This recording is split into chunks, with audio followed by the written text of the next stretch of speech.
కైంకర్యాల్లో లోపాలు జరిగినాయి అంటున్నారు కదా, ఎటువంటి కైంకర్యాల్లో ఏ లోపాలు జరిగినాయి స్వామి?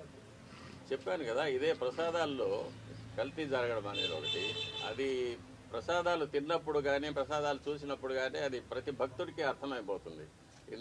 ఇందులో ముందు ఉన్న సువాసన లేదు, రుచి లేదు, పవిత్రత లేదనేది. అలాగే అన్నప్రసాదాల్లో కూడా ఈ కల్తీ నెయ్యి వాడి పొంగలు, చక్కెర పొంగలి, సీర మొదలైన వాటిలో కూడా ఇది కలిపి ఉన్నారు.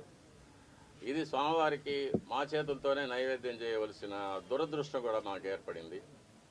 అది కాకుండా నైవేద్యాలు జరగడానికి స్వామివారికి ఏ ఏ వేళల్లో నైవేద్యాలు చేయాలనేది ఆగమ శాస్త్రం నిర్ణయిస్తుంది. దాని ప్రకారం కూడా ఒక్కొక్కసారి జరగడం లేదు. నైవేద్యం చేయవలసిన సమయాన్ని కూడా కుంచి 10 నిమిషాల్లో అయిపోవాలి, 15 నిమిషాల్లో అయిపోవాలి అనేది అర్చకుల